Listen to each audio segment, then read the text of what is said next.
السلام علیکم ورحمۃ اللہ وبرکاتہ۔ آج ہم تجوید کلاس میں سورۃ الواقعہ کی 75 سے 85 تک آیات کو تجوید کے ساتھ پڑھنا سیکھیں گے۔ اعوذ باللہ من الشیطان الرجیم، بسم اللہ الرحمن الرحیم۔ فلا اقسم بمواقع النجوم وإنه لقسم لو تعلمون عظيم إنه لقرآن كريم في كتاب مكنون۔ یہاں الف مدہ ہے، الف مدہ پہ چھوٹی مد ہے، مد منفصل، اسے 3 الف کی مقدار تک کھینچ کر پڑھا جائے گا۔ قاف ساکن ہے، حروف قلقلہ میں سے ہے، قلقلہ کے ساتھ ادا کیا جائے گا۔ واو پر کھڑی زبر ہے، 1 الف کی مقدار کھینچ کر پڑھا جائے گا۔ عین کو نون کے ساتھ ملا کر پڑھا جائے گا، نون مشدد ہے، نون مشدد میں غنہ کیا جائے گا۔ واو ساکن سے پہلے پیش ہے، واو مدہ بن رہی ہے، اسے 1 الف کی مقدار کھینچ کر پڑھا جائے گا۔ واو کی صورت میں زیر گر جائے گی اور میم ساکن ہو جائے گی۔ نون مشدد میں غنہ کیا جائے گا، ہا پر الٹی پیش ہے، 1 الف کی مقدار کھینچ کر پڑھا جائے گا۔ 2 پیش کی تنوین کے بعد لام آ رہی ہے، تو قرآن پاک میں جب بھی 2 زبر 2 زیر 2 پیش کی تنوین کے بعد لام آئے گی تو تنوین میں غنہ نہیں کیا جائے گا۔ واو ساکن سے پہلے زبر ہے تو واو لین بن رہی ہے، اسے کھینچا نہیں جائے گا۔ واو ساکن سے پہلے پیش ہے تو واو مدہ ہے، اسے 1 الف کی مقدار کھینچ کر پڑھا جائے گا۔ یا ساکن سے پہلے زیر ہے، یا مدہ بن رہی ہے، 1 الف کی مقدار کھینچ کر پڑھا جائے گا۔ واو کی صورت میں 2 پیش کی تنوین گر جائے گی اور میم ساکن ہو جائے گی۔ نون مشدد میں غنہ ہوگا، ہا پر الٹی پیش ہے، 1 الف کی مقدار کھینچ کر پڑھا جائے گا۔ را ساکن ہے، را کو قاف کے ساتھ ملا کر پڑھا جائے گا۔ الف پر کھڑی زبر ہے، حمزہ بھی پڑھا جائے گا اور 1 الف کی مقدار کھینچ کر بھی پڑھا جائے گا۔ 2 پیش کی تنوین میں اخفا ہوگا، کیونکہ آگے حروف اخفا میں سے کاف آ رہی ہے۔ را ساکن سے یا ساکن سے پہلے زیر ہے تو یا مدہ بنے گی، اسے 1 الف کی مقدار کھینچ کر پڑھا جائے گا۔ واو کی صورت میں 2 پیش کی تنوین گر جائے گی اور میم ساکن ہو جائے گی۔ یا ساکن سے پہلے زیر ہے تو یا مدہ بنے گی، اسے 1 الف کی مقدار کھینچ کے پڑھا جائے گا۔ تا پر کھڑی زبر ہے، اسے 1 الف کی مقدار کھینچ کر پڑھا جائے گا۔ 2 زیر کی تنوین کے بعد میم مشدد آ رہی ہے، میم مشدد آ رہی ہے تو یہاں پر میم مشدد حرف یرملون میں سے ہے۔ یہاں پر ادغام مع الغنہ کا قاعدہ ہے کہ ملا کر بھی پڑھا جائے گا اور تنوین میں غنہ بھی کیا جائے گا۔ کاف ساکن ہے، کاف کو میم کے ساتھ ملا کر پڑھا جائے گا۔ واو ساکن سے پہلے پیش ہے تو واو مدہ بنے گی، اسے 1 الف کی مقدار کھینچ کر پڑھا جائے گا۔ واو کی صورت میں 2 زیر کی تنوین گر جائے گی اور نون ساکن ہو جائے گی۔ لا یمسہ الا المطہرون، تنزیل من رب العالمین، تنزیل من رب العالمین، افبہذا الحدیث۔ الف مدہ ہے، 1 الف کی مقدار کھینچ کر پڑھا جائے گا۔ سین مشدد ہے، 2 مرتبہ جماؤں کے ساتھ ادا کیا جائے گا۔ ہا پر الٹی پیش ہے اور چھوٹی مد ہے، مد منفصل، اسے 3 الف کی مقدار تک کھینچ کر پڑھا جائے گا۔ لام مشدد ہے، حمزہ کے ساتھ ملا کر پڑھا جائے گا۔ پھر لام کو ساکن لام کے ساتھ ملا کر پڑھا جائے گا، آگے لام ساکن ہے۔ تو موٹے حروف میں سے ہے، اپنے مخرج سے ادا کیا جائے گا۔ ہا سینے والی ہا ہے، ہا کو تو کے ساتھ ملا کر پڑھا جائے گا۔ واو ساکن سے پہلے پیش ہے تو واو مدہ بنے گی، اسے 1 الف کی مقدار کھینچ کر پڑھا جائے گا۔ واو کی صورت میں زبر گر جائے گی اور نون ساکن ہو جائے گی۔ نون ساکن میں اخفا ہوگا، کیونکہ زا حرف اخفا میں سے ہے۔ یا ساکن سے پہلے زیر ہے تو یا مدہ بنے گی، اسے 1 الف کی مقدار کھینچ کر پڑھا جائے گا۔ 2 پیش کی تنوین کے بعد میم مشدد آ رہی ہے، ادغام مع الغنہ کا قاعدہ ہے، ملا کر بھی پڑھا جائے گا اور غنہ بھی کیا جائے گا۔ نون ساکن کے بعد را آ رہی ہے، تو قرآن پاک میں جب بھی نون ساکن کے بعد را آئے گی تو نون ساکن میں غنہ نہیں کیا جائے گا۔ رب العالمین ملا کر پڑھا جائے گا لیکن غنہ نہیں کیا جائے گا۔ یہ ادغام بلا غنہ کا قاعدہ ہے یہاں پر.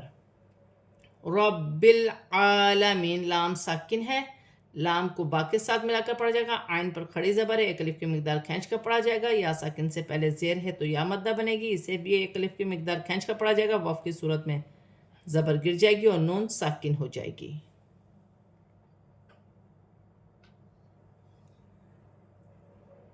یہاں ہا پر کھڑی زبر ہے، ایک الف کی مقدار کھینچ کر پڑھا جائے گا، اور ذال نرمی والا حرف ہے، ذال کو لام کے ساتھ ملا کر پڑھا جائے گا. لام ساکن ہے، درمیان میں دو الف ہیں، یہ پڑھے نہیں جائیں گے، ان پہ کوئی حرکت نہیں ہے.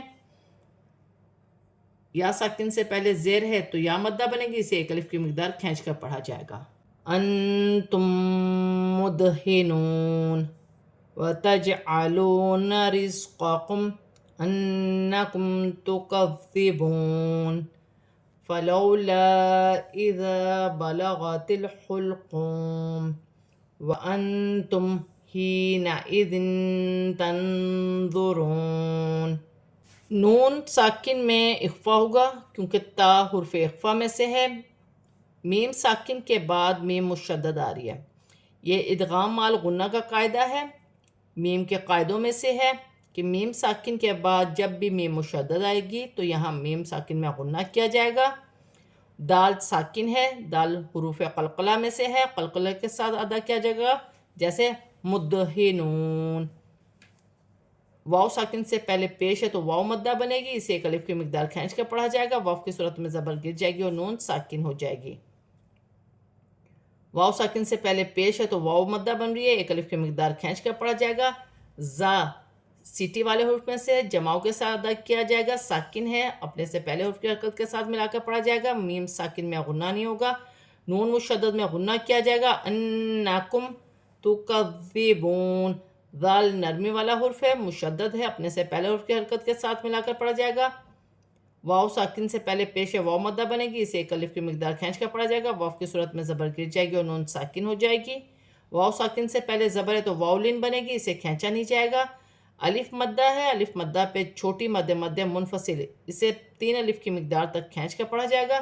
اذا بلغت الحلقوم، لام ساکن ہے، لام کو تا کے ساتھ ملا کر پڑھا جائے گا، تا کی حرکت کے ساتھ ملا کر پڑھا جائے گا. لام ساکن کو ہا کی حرکت کے ساتھ ملا کر پڑھا جائے گا. واو ساکن سے پہلے پیش ہے تو واو مدہ بن رہی ہے، اسے ایک الف کی مقدار کھینچ کر پڑھا جائے گا. واو کی صورت میں زبر گر جائے گی اور میم ساکن ہو جائے گی. نون ساکن میں اخفا ہوگا کیونکہ تا حرف اخفا میں سے ہے، میم ساکن میں غنہ نہیں کیا جائے گا. یا ساکن سے پہلے زیر ہے تو یا مدہ بن رہی ہے، ایک الف کی مقدار کھینچ کر پڑھا جائے گا. حینئذ، حمزہ کے نیچے زیر کی حرکت ہے، 2 زیر کی تنوین میں اخفا ہوگا کیونکہ تا حرف اخفا میں سے ہے. نون ساکن کے بعد ضا آ رہی ہے، ضا نرمی والا حرف میں سے ہے، نون ساکن میں اخفا ہوگا. واو ساکن سے پہلے پیش ہے تو واو مدہ بن رہی ہے، اسے ایک الف کی مقدار کھینچ کر پڑھا جائے گا. واو کی صورت میں زبر گر جائے گی اور نون ساکن ہو جائے گی. وَنَحْنُ أَقْرَبُ إِلَيْهِ مِنْكُمْ وَلَكِنْ لَا تُبْصِرُونَ. ہا ساکن ہے، ہا کو نون کے ساتھ ملا کر پڑھا جائے گا. قاف حروف قلقلہ میں سے ساکن ہے، قلقلہ کے ساتھ ادا کیا جائے گا. را پر زبر کی حرکت ہے، را موٹی پڑھی جائے گی. یا ساکن سے پہلے زبر ہے تو یا لین بنے گی، اسے کھینچا نہیں جائے گا. نون ساکن میں اخفا ہوگا کیونکہ کاف حروف اخفا میں سے ہے، میم ساکن میں غنہ نہیں کیا جائے گا. لام پر کھڑی زبر ہے، ایک الف کی مقدار کھینچ کر پڑھا جائے گا. وَلَكِنْ، کاف کو نون اور لام کے ساتھ ملا کر پڑھا جائے گا، جیسے واو زبر و، لام کھڑی زبر لا، ولا، کاف نون لام زیر کل، وَلَكِنْ، لام الف زبر لا، وَلَكِنْ لا. اس کی ہجے اس طریقے سے ہوگی کہ کاف کو نون اور لام دونوں کو ساتھ لے کر پڑھنا ہوگا. تبصرون، واو ساکن سے پہلے پیش ہے تو واو مدہ بن رہی ہے، ایک الف کی مقدار کھینچ کر پڑھا جائے گا. با ساکن ہے، با حرف قلقلہ میں سے قلقلہ کے ساتھ ادا کیا جائے گا، جیسے تبصرون. آج ہم نے سورۃ الواقعہ کی 75 سے 85 تک آیات کو تجوید کے ساتھ پورا کمپلیٹ پڑھ لیا ہے. اب ہم اسے رواں پڑھتے ہیں. فَلَا أُقْسِمُ بِمَوَاقِعِ النُّجُومِ وَإِنَّهُ لَقَسَمٌ لَوْ تَعْلَمُونَ عَظِيمٌ إِنَّهُ لَقُرْآنٌ كَرِيمٌ